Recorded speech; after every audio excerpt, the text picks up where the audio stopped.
Bien-aimés dans le Seigneur, je vous salue au nom du Seigneur Jésus-Christ.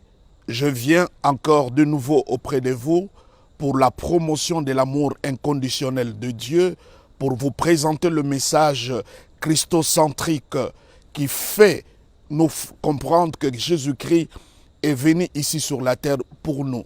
Et tout ce qu'il a fait ça pour nous. Aujourd'hui, nous allons aborder un sujet important. Et le sujet a un thème tout à fait facile, c'est facile. C'est ce que nous allons essayer d'expliquer aujourd'hui à tous nos bien-aimés qui sont en train de nous suivre partout ailleurs. La vie chrétienne aujourd'hui paraît comme quelque chose de difficile à porter. Beaucoup de chrétiens, quoique nés de nouveau, ils ont perdu la joie du salut, la joie d'être les enfants de Dieu. Entre-temps, quand nous lisons la Bible nous promet une vie chrétienne qui ne se repose pas sur le croyant, mais plutôt une vie chrétienne qui se repose sur la personne du Christ. Surtout que nous savons, lorsque nous parlons du christianisme, nous parlons de l'alliance que Dieu a conclue avec Abraham, notre Père. Parce que nous sommes le fruit d'Abraham. Par Jésus-Christ, tout ce que Dieu a promis à Abraham, il accomplit ça par Jésus-Christ. Et par là, nous sommes devenus le fils d'Abraham. Ce que nous devons comprendre, lorsque Dieu avait fait alliance avec Abraham, ce n'était pas une alliance bilatérale, mais c'est une alliance unilatérale, parce que Dieu va se révéler à Abraham, et lorsqu'il se révèle à Abraham, il demande à Abraham de prendre, n'est-ce pas, des tourtelettes, il prend des animaux qu'il devait couper en deux. C'était la tradition de cette époque-là, lorsque deux personnes ou deux familles ou bien deux entités veulent faire alliance, ils prenaient des animaux et ils coupaient ça en deux. Et lorsqu'ils coupaient ça en deux, ils devaient passer au milieu, n'est-ce pas, à l'intervalle de ces animaux pour prêter serment. En d'autres termes, celui qui arrivera à broncher contre l'alliance, qu'il soit réduit comme ces animaux. Alors, ce qu'Abraham a fait cela tel que Dieu lui a demandé, parce qu'il a écouté la voix de Dieu, l'ainsi par l'Éternel. Au moment qu'il voulait traverser, la Bible dit, il s'est assoupli, il est tombé dans un profond sommeil et Dieu lui-même a traversé. Donc ce n'est pas une alliance entre Dieu et Abraham, c'est Dieu lui-même qui prend l'engagement, parce que la Bible dit, lorsqu'il a voulu bénir Abraham, il n'a pas trouvé un nom qui est au-dessus de lui. Il a béni Abraham par son propre nom. Donc Dieu s'est fait alliance avec lui-même. Donc il a traversé ces animaux qui ont été sacrifiés pour dire à Abraham, l'alliance que je vais faire avec toi, que je vais conclure avec toi, ce n'est pas une alliance où toi tu vas apporter une part et moi je porterai une part. Non, non. Cette alliance, je mets ma réputation, je mets ma fidélité, je mets tout ce que j'ai en jeu. Si moi j'arrive à trahir, n'est-ce pas, cette alliance, que je sois réduit à ces animaux. Donc nous comprenons que l'alliance de la nouvelle alliance que nous avons en Jésus-Christ, qui tire sa source de l'alliance de l'Abraham comme promesse, s'est accomplie en Christ. C'est une alliance qui est tout à fait unilatérale. C'est pas une part du chrétien, une autre part, n'est-ce pas, du Christ, et nous le voyons partout dans la Bible. La Bible dit ce qu'il a prédestiné, il les a appelés, ce qu'il a appelé, il les a justifiés, ce qu'il a justifié, il les a glorifiés. Notre part, c'est comme quand nous lisons l'histoire, la parabole, n'est-ce pas, du vigneron. Jésus-Christ dit, moi je suis le vrai cep, mon père est le vigneron, cela veut dire le propriétaire de la vigne, celui qui plante et qui protège que la vigne arrive à produire, et il dit, nous sommes des sarmats. C'est ce christianisme que moi j'aime, qui repose, n'est-ce pas, sur le Seigneur. La plupart du temps, les religions partout dans le monde, ça repose sur le croyant, il y a des exigences, il y a des choses à faire. Je ne dis pas qu'en devenant chrétien, que nous n'avons plus rien à faire, mais ce que nous faisons n'est pas la racine de la bénédiction, mais plutôt le fruit de la bénédiction. La racine de la bénédiction, c'est ce que Christ a accompli pour nous. C'est que Christ a obéi à notre place, le sacrifice tout ce qu'il a fait à la croix, nous en sommes des bénéficiaires. Donc notre responsabilité résidera simplement par le fait que nous croyons à ce que le Seigneur Jésus-Christ a accompli. Alors, le thème de notre message, comme je l'ai dit aujourd'hui, c'est facile. C'est facile vraiment de vivre une vie chrétienne épanouie. Aujourd'hui, vraiment, quand vous voyez les croyants, les chrétiens dans les églises, lorsque même vous regardez les gens en train de prier, les visages sont chiffonnés, c'est avec tête, avec force, c'est comme vraiment Dieu. Ce n'est pas un père, c'est quelqu'un qu'il faut tordre le cou, c'est quelqu'un, et quelqu'un me dira, mais pasteur Bosco, cela est bien dit dans la Bible, Jésus-Christ a donné une parabole. Dans cette parabole, il s'agit d'une femme qui devait aller auprès d'un juge pour avoir gain de cause par rapport, n'est-ce pas, à son problème. Et il a tellement harcelé, n'est-ce pas, le juge, quoique ce juge-là était impénitent, il n'écoutait personne. La Bible dit quelque chose de fort, le juge-là a donné raison à cette femme, a répondu, n'est-ce pas, à sa requête simplement parce que cette femme l'a importuné. Mais ce que nous devons savoir, Dieu n'est pas ce juge, parce que l'image qu'on donne de ce juge-là ne reflète pas notre Père. Il dit c'est un juge qui était méchant, qui n'écoutait personne, mais notre Dieu n'est pas comme ça. En lui, il n'y a pas de méchanceté. La nature de Dieu, c'est l'amour. C'est pas le caractère même de Dieu. Dieu est vraiment amour. Donc Dieu, ce n'est pas comme ce juge-là. Simplement, quand nous lisons ces textes, ce texte-là ne veut pas parler d'une comparaison, Dieu qui est comparé à un juge, mais c'est plutôt un contraste. Si ce juge-là qui est méchant a pu quand même arriver à répondre à cette femme, combien à plus forte raison, Dieu ne le fera pas, lui qui est plein de bonté, lui qui est très bon. C'est la même chose avec la parabole de l'ami qui est venu frapper à la porte de son ami, et son ami dit, je ne peux pas me réveiller parce que je dors déjà, moi et mes enfants. Ce n'est même pas un bon ami. Ce n'est pas l'image de Dieu.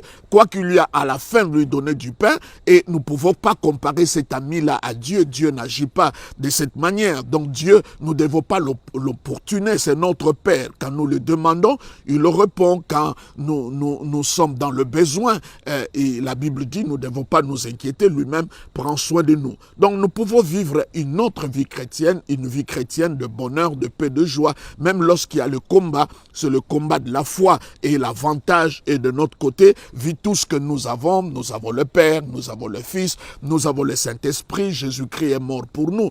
Et c'est là même parfois je réfléchis, quand je regarde l'investissement de Dieu à partir de l'incarnation, ou à partir depuis Genèse, depuis que Adam et Ève ont péché, Genèse chapitre 3, verset 15, et que Dieu a donné la promesse de la rédemption, du salut, tout ce que Dieu a investi jusqu'à la venue du Christ, qui est allé même dans les lieux inférieurs, il est assis à la droite du Père, il continue même le travail jusqu'à présent à la droite du Père. Quand nous voyons tout cela, cet investissement, et nous regardons le reflet de la vie de ceux qui prétendent être de chrétiens, c'est vraiment, ça ne reflète pas cet investissement. Dieu a investi le meilleur, que ce soit en puissance, en gloire, en amour et en fidélité. Et quand nous voyons cet investissement, nous ne pouvons pas vivre ces vies chrétiennes au rabais. On a peur des sorciers, des démons, des envoûtements.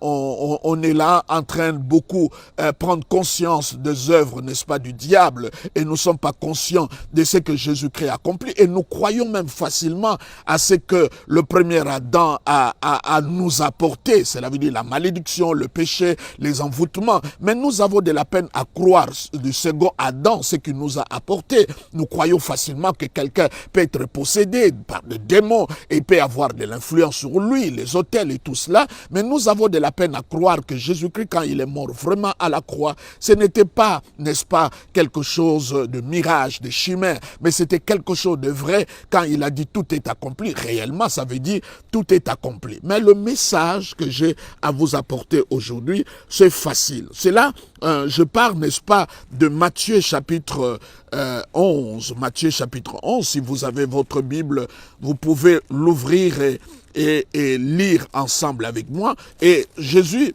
dresse cette invitation à tout le monde, quel que soit le problème que tu as, le problème de mariage, problème de santé, tu souffres de cancer, tu as des problèmes de diabète, le problème d'hypertension, tu as un problème du mariage, des divorces, tu n'as pas l'argent, quel que soit le problème, ou tu n'as pas de problème si grave que cela, mais Jésus-Christ nous adresse cette invitation et il est important et il est tout à fait facile pour nous de répondre à cette invitation. Il dit, venez à moi, vous tous qui êtes fatigués et chargés.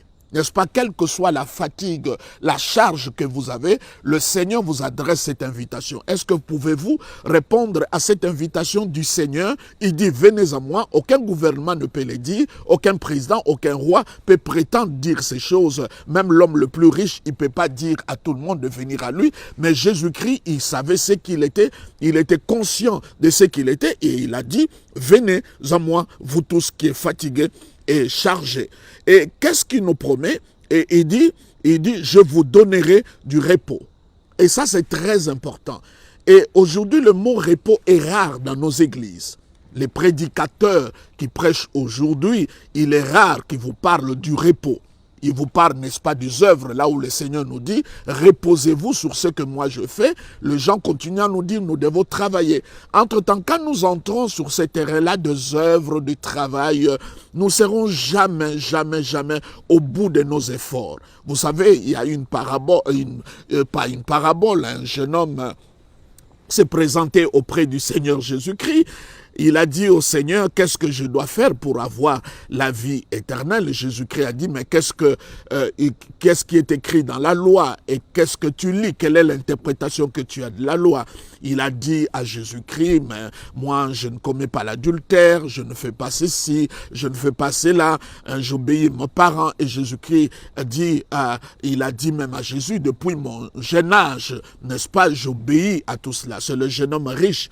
Et la Bible dit, Jésus-Christ lui a dit, va vendre tout ce que tu as et suis-moi. La Bible dit que le jeune homme était très attristé dans son cœur lorsque Jésus-Christ lui a parlé ainsi. Il était très triste, il était vraiment décontenancé des paroles qui sont sorties de la bouche de Jésus, parce que lorsque tu vas sur les terrains des œuvres, ça ne sera jamais suffisant. Tu jeûnes un jour, on te dira ce n'est pas suffisant, c'est 3 jours. Si tu jeûnes 3 jours, ce n'est pas suffisant, on te dira 11 jours. 11 jours, ce n'est pas suffisant. Ainsi de suite, parce que nous croyons que par ce que nous faisons, comme d'autres religions, nous allons satisfaire le cœur de Dieu. Mais nous prions un Dieu qui est déjà satisfait. Le Père a été satisfait à cause de ce que Christ a accompli pour nous. C'est comme ça, il a dit, assois-toi à ma droite. Et Jésus-Christ s'est assis à la droite pour nous dire qu'il n'y a plus le travail, l'œuvre est achevée. Je pourrais même dire, lorsque vous prenez l'Ancien Testament, le tabernacle de Moïse, qui est vraiment l'évangile dans l'Ancien Testament, le tabernacle, le souverain sacrificateur et tous les ustensiles qui étaient dans le tabernacle nous parlent du Seigneur Jésus-Christ. C'est la personne du Christ, que ce soit l'autel des holocaustes, l'autel d'or, que ce soit l'arche qui était dans le lieu très saint, tout cela nous parle de la personne du Christ. Mais le souverain sacrificateur entrait une seule fois l'année, on appelle ça le jour de l'expiation ou bien le jour de Yom Kippour, et à ce jour là, la seule personne qui travaillait, c'était le souverain sacrificateur. Tout le monde était terré à la maison. Il était en train, tout le monde attendait voir le souverain sacrificateur sortir, n'est-ce pas, du tabernacle. Notre souverain sacrificateur est entré dans le tabernacle qui n'est pas construit de main d'homme, mais plutôt qui est construit, n'est-ce pas, dans le tabernacle céleste qui est divin. Et Jésus-Christ est entré comme souverain sacrificateur. Donc nous devons nous reposer, regarder à ce que lui a fait. Je le répète encore, je ne dis pas que nous ne devons pas prier, nous ne devons pas lire la Bible, nous ne devons pas jeûner. Mais maintenant, jeûner, prier, toutes ces choses-là, ce n'est pas ça qui nous apporte de bénédictions. C'est parce qu'il nous a bénis, c'est comme ça que nous jeûnons, nous prions, nous payons nos dîmes, nous donnons nos offrandes, mais ce n'est pas la racine, c'est le fruit, c'est le répondant, c'est la réponse de tout ce que lui, il a fait. Donc je n'ai rien à faire pour que Dieu me bénisse par rapport à ce que Christ a déjà accompli. C'est comme Jacob, pour que Jacob soit béni par son père Isaac, Jacob n'a rien fait. tout a été préparé par sa maman qui est l'image presque du Christ, parce qu'elle a dit à son fils, si ton père découvrait que tu n'es pas Ésaü, tu es Jacob, et qu'il t'ait maudit, mais que cette malédiction tombe sur moi. La seule personne qui a dit cette parole dans la nouvelle alliance, c'est le Seigneur Jésus-Christ, qui a accepté que la malédiction tombe sur lui. Donc Rebecca, c'est comme l'image, n'est-ce pas, du Christ qui a pris la place de son fils et qui a tout préparé. Et il a mis ça entre les mains de son fils, et le fils a présenté devant son père Isaac, il a été béni. Si nous pouvons nous présenter devant Dieu, pas par ce que nous faisons, mais par ce que Christ a fait, c'est alors que nous serons bénis. J'aime une parole qui, dans l'Ancien Testament, lorsque Joseph était en Égypte, la Bible dit qu'il était en prison, emprisonné, et dans cette prison-là, il s'est retrouvé, à cause de ce qui s'est passé avec la femme de Potiphar, il s'est retrouvé avec les chansons du roi et le paletier du roi. Les chansons, c'est celui qui s'occupe du vin du roi, et le paletier, c'est celui qui s'occupe du pain. C'est l'image vraiment de la Sainte Seine, le pain et le vin. Le palestier et les chansons, tous deux, chacun à son tour, a fait un rêve. Et les chansons a fait un rêve comme quoi qu'il allait servir, n'est-ce pas, du vin au roi, mais il n'avait pas, la coupe était vide, mais au moment qu'il allait, il a vu trois grappes, trois vignes, et il a pris les raisins, il a pressé, il a donné ça au roi. Et il a dit, l'interprétation que Joseph a donnée, Joseph lui a dit que dans 3 jours tu sortiras et tu vas retrouver ta place que tu as perdue. Et le paletier, lui aussi, avait rêvé. Mais lui, il a rêvé quelque chose de différent. Il avait un corbeil dans lequel il y avait de pain, mais au-dessus de ce pain, il a mis des friandises. Et les oiseaux sont venus picoter, pas le pain, mais les friandises. Et Joseph a interprété que tu sortiras de la prison, mais ta tête sera décapitée. Donc, lorsque nous ajoutons, parce que le pain et le vin, c'est l'image vraiment de l'œuvre accomplie par Jésus-Christ à la croix, même par sa résurrection. Mais lorsque nous avons tendance à vouloir ajouter nos œuvres pour mériter quelque chose de la part de Dieu, ce n'est pas la pensée du Seigneur. Le Seigneur nous appelle vraiment au repos. Il dit, venez à moi, vous tous qui êtes fatigués et chargés. Et je sais que vous qui me suivez, vous êtes vraiment, vous accroupissez sous la charge de problèmes, de difficultés, et vous vous posez même la question, est-ce qu'il y a une issue, n'est-ce pas, de sortie. Et le Seigneur vous dresse cette invitation tout à fait simple. Il dit, venez à moi, juste venir en lui, croire à ce que lui, il a fait pour vous, et il dit, je vous donnerai du repos. Ça commence par là, le repos. Et la vie chrétienne, c'est vraiment une vie de repos profond. Et ça, c'est très, très, très, très important. Et il continue, il dit quelque chose. Prenez mon joug sur vous et recevez mes instructions, car je suis doux et humble du cœur. Vous trouverez du repos de vos âmes. Donc, il répète 2 fois dans ces 2 versets le terme repos. Beaucoup de chrétiens ne sont pas dans le repos. Vous dormez angoissé.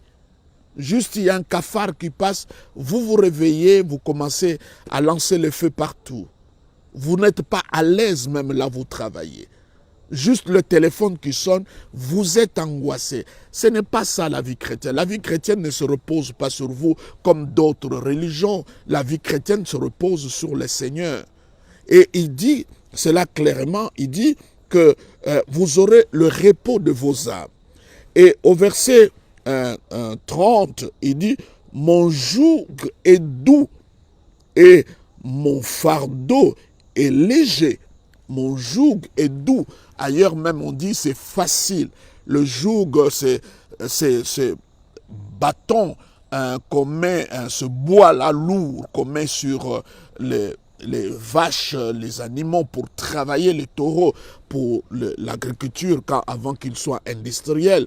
Ça l'impose, mais Jésus-Christ, c'est léger parce que moi, j'ai pris la partie la plus lourde, la partie la plus difficile, la partie que vous ne pouvez pas porter. Mais ce que je vous donne, vraiment, c'est un joug qui est tout à fait léger, facile. Et ces mots-là sont aujourd'hui rares dans nos églises quand on parle du repos, quand on parle de cela. Hébreux chapitre 4, je le retrouvais, Hébreux chapitre 4, il dit, et ça c'est très fort parce qu'il dit, craignons donc tandis que la promesse d'entrer dans son repos subsiste encore. Quand vous lisez toute la Bible, nulle part Dieu nous encourage à la crainte. Il y a même des gens qui lisent la Bible, qui ont fait cette étude, qui disent que c'est plus de 365 fois que Dieu nous dit de ne pas craindre. Mais quand il s'agit de repos, il dit « Faites très attention de ne pas passer à côté ». Et il dit qu'aucun de vous ne paraisse être venu trop tard. Il dit « Car cette bonne nouvelle nous a été annoncée aussi bien qu'à eux, mais la parole qui leur fit annoncer ne leur servit à rien parce qu'ils n'ont pas trouvé la foi chez eux. » Et il dit « Pour nous qui avons cru, nous entrons dans le repos. » Pour nous qui avons cru, si vous avez cru au Seigneur Jésus-Christ, à l'œuvre parfaite et glorieuse qu'il a accomplie, la Bible dit que nous entrons dans le repos, le repos. C'est comme ça quand Jésus-Christ devait se séparer avec ses disciples avant d'aller à la croix, il a parlé, n'est-ce pas? Il dit, un autre consolateur viendra, le Saint-Esprit. Il a dit, il vous enseignera. Il dit, je vous donne la paix, je vous laisse ma paix. Pas la paix du monde, mais la paix que lui il avait. Je vous laisse ma paix. Et quel est le caractéristique de cette paix-là? Je vous donne un exemple. Un jour, Jésus-Christ était dans la barque avec ses disciples et la barque était tempêtée par le vent. Les disciples avaient tellement peur, mais Jésus-Christ dormait. C'est ce genre de paix-là. Et qu'est-ce qui a réveillé le Seigneur? Ce n'est pas la tempête, ce n'est pas le vent, mais c'est les cris de ses disciples, les attaques de démons, des gens qui parlent mal. Ce n'est pas ça qui doit te réveiller. Jésus-Christ, il dit, je vous laisse ma paix. Cette paix-là, c'est une réalité que le Seigneur nous donne. Donc, il est vraiment important de comprendre cela, que la vie chrétienne, c'est une vie de repos. Ce n'est pas de combat perpétuel. La Bible dit même, résistez-les avec une foi ferme, il fuira loin de vous. Donc, il est important, cher enfant de Dieu. C'est vrai que quand je dis comme ça, il y a des gens qui s'en moquent, qui disent, oh, qu'est-ce qu'il rencontre? Il se rencontre sa propre vie. Mais nous le lisons dans la Bible. La Bible vraiment le dit clairement que Dieu nous veut le repos parce que Jésus-Christ a tout accompli. Même les œuvres, Éphésiens le dit, il dit les œuvres qu'il a préparées d'avance. Ce n'est pas les œuvres que nous accomplissons nous-mêmes. Donc, il a préparé ça d'avance, nous qui avons été créés en Jésus-Christ. Il est important pour nous de prendre conscience de cela. C'est une réalité évidente que Jésus-Christ, il a donné le meilleur de tout ce qu'il avait pour notre salut, pour notre rédemption. Il n'y a pas de dette, tout a été payé, tout a été réglé. C'est comme ça, tu ne peux pas vivre dans l'angoisse. Donc, il nous appelle au repos et c'est très très important. C'est comme ça que quand nous lisons le psaume 23, il dit « L'Éternel est mon berger, je ne manquerai de rien ». La première chose, il dit « Il me fait reposer ». Avant, n'est-ce pas, de oindre huile ma tête, ma coupe déborde, il dresse une table devant moi en face de mes adversaires. La première des choses, il dit, il me fait reposer dans le vert pâturage. Chrétien, trouver le repos auprès du Seigneur au lieu d'avoir une vie de combat. C'est comme ça la Bible veut qu'il nous dit prier sans cesse.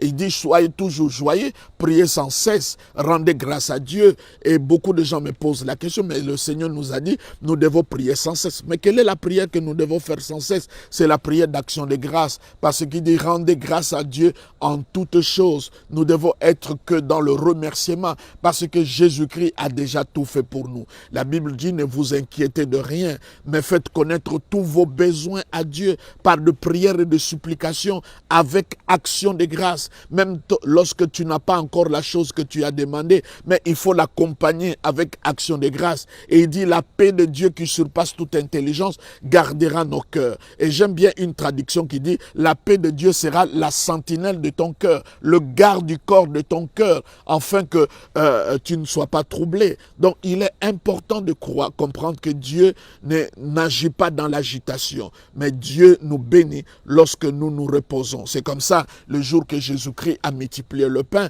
il a demandé à ses disciples de faire asseoir deux gens. Ils se sont assis. C'est comme ça qu'on a distribué le pain. Tu es tellement debout. Jésus est assis. Tu dois t'asseoir.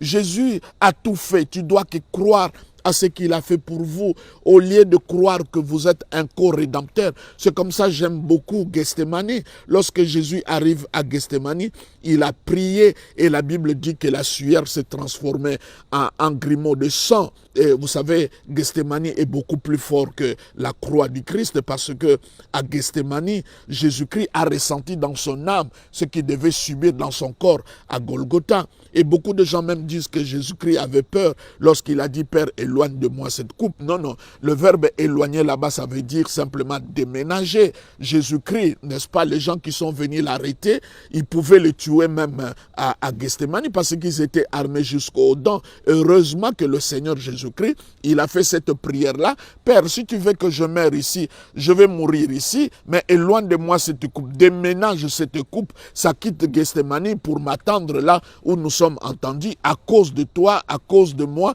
Jésus-Christ est allé jusqu'à la fin, à la croix. C'est comme ça même lorsque Pierre a coupé l'oreille, n'est-ce pas, de Malchus, Jésus a remis son oreille parce qu'il n'a pas voulu que Pierre l'accompagne à la croix. Même lorsque Jésus-Christ priait, il est allé voir Pierre, Jean et l'autre qui était en train de dormir. Les gens disent non, non, ils n'ont pas veillé. Moi, j'aime ça parce que si Pierre avait prié ce jour-là et Jean et Jacques, ils allaient devenir des co-rédempteurs. Jésus est le seul qui a porté cette prière extraordinaire qui commençait même à changer, n'est-ce pas, sa sueur en grumeaux de sang. Et il a dit, Père, déménage cette coupe, si tout dépendait de moi, mourir ici à Gethsémani, j'accepte, à la croix, j'accepte, mais à cause de Jean Bosco, à cause de Sylvie, à cause d'Antoinette, à cause, n'est-ce pas, de Micha, à cause de telle personne, il y a lieu que j'aille jusqu'à la croix. Et Jésus a accepté d'aller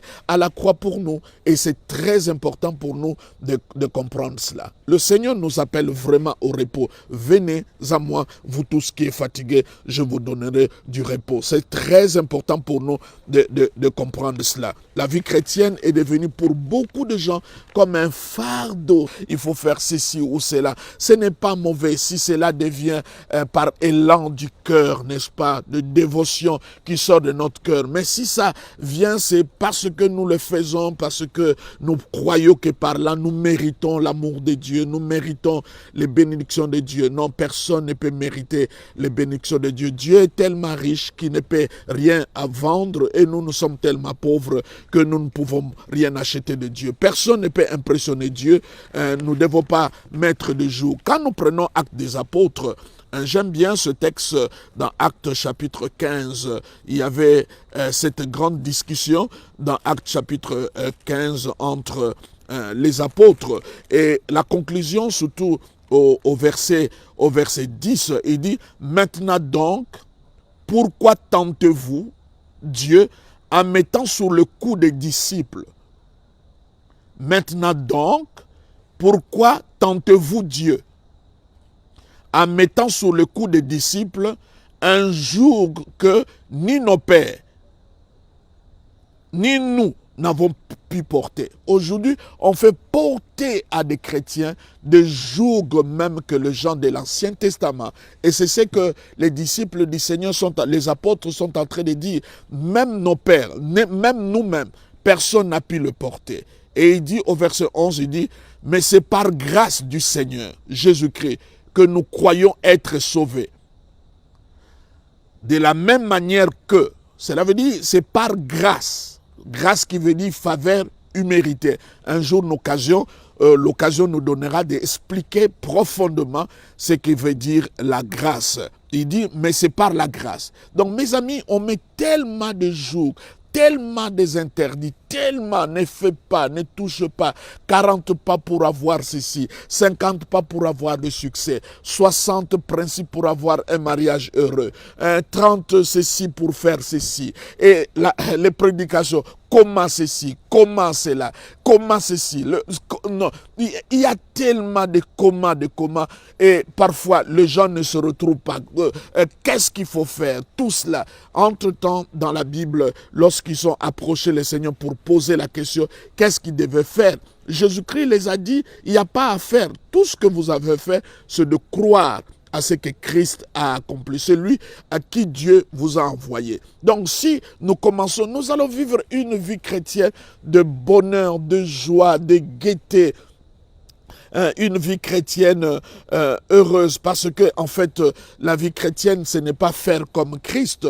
La vraie vie chrétienne, c'est Christ qui vient habiter en vous, c'est Christ qui vit sa vie en vous. Ce n'est plus vous qui vivez, c'est Christ qui vit en vous, et vous êtes un avec Jésus-Christ. C'est ça même nous trouvons dans la parabole, n'est-ce pas, du vigneron, du cep. Jésus-Christ dit, je suis le cep, mon père est le vigneron, nous sommes la branche. La branche n'a pas à souffrir pour porter des fruits, et les fruits n'ont pas à souffrir pour se poser des questions. Est-ce qu'il y a du sucre là-dedans ou comment nous devons mûrir? Non, il ne se pose pas cette question. Mais bien aimés, nous ne sommes que des branches, nous sommes que des sarments. Mais Jésus-Christ est le cep, le Père est le vigneron, c'est la dire le propriétaire de la vigne. Il ne peut pas laisser un petit diable, un petit démon s'hasarder pour venir t'empêcher de porter de fruits, parce que celui qui est le propriétaire de la vigne, il a planté, n'est-ce pas, sa vigne, il attend que cette vigne-là porte de fruits, donc il veille à cela. S'il y a un problème, c'est lui qui va intervenir. Donc il est important de croire et de comprendre que Dieu nous appelle au repos. Quand Jésus-Christ a dit tout est accompli, c'est vraiment tout est accompli. Quand la Bible dit que Jésus-Christ est assis à la droite du Père, tel qu'il est, tel que nous sommes dans ce monde, c'est une vérité, c'est pas quelque chose que nous devons douter, parce que c'est la parole de Dieu, tel qu'il est, tel que nous sommes dans ce monde, pas tel qu'il était dans les évangiles, mais tel qu'il est maintenant au moment que vous êtes en train de suivre cette émission, tel qu'il est au ciel, assis à la droite du Père. Les principautés, les autorités, les dominations sont sous ses pieds, tel que vous êtes aussi, tel que la Bible le dit. Et vous êtes le fruit de l'amour de Dieu. Dieu vous aime d'une manière extraordinaire. Et la Bible dit que notre ennemi, le diable, rôde. Pourquoi le diable rôde? Cherchant, parce que nous ne sommes pas disponibles. Parce que si nous étions tous disponibles, il n'allait pas chercher. La Bible cherchant qui il dévore. Mais quand tu lis ce verset-là au-dessus, il dit, déposez tous vos soucis en Dieu et lui-même prendra soin de vous. Qui sont ceux-là? Le diable a la facilité, n'est-ce pas, de dévorer. C'est ceux qui n'ont pas déposé leurs soucis, leurs préoccupations auprès du Seigneur. La Bible dit, lui-même prendra soin de vous. Lorsque tu déposes tes angoisses, tes problèmes auprès de lui, lui-même, il n'enverra même pas un ange, lui-même, il prendra soin de vous. Donc, il est important pour nous de comprendre cela. Il va prendre soin de nous. Simplement, il veut que nous nous reposons. Jésus-Christ n'est pas venu ici en promenade. Il est réellement mort. Tout ce qu'il a fait ça pour nous. Je l'ai dit et je le répète toujours, que Jésus-Christ a donné sa vie pour nous. Alors mes amis, je vous invite vraiment, si vous ne connaissez pas encore le Seigneur, de faire juste cette petite prière. Jésus-Christ, entre dans ma vie, fait de ma vie votre vie, soit dans ma vie comme Sauveur et Seigneur. Au nom de Jésus, Amen. Et vous qui êtes agités, qui vous posez beaucoup de questions, recevez le repos auprès du Seigneur. Que la grâce du Seigneur vous soit accordée d'une manière extraordinaire. Au nom de Jésus-Christ. Amen. Que Dieu vous bénisse. C'était pour moi une joie de partager avec vous cette vérité. Dites-les ensemble avec moi, c'est facile et le Seigneur veut que nous puissions vivre dans le repos. Que Dieu vous bénisse. Merci.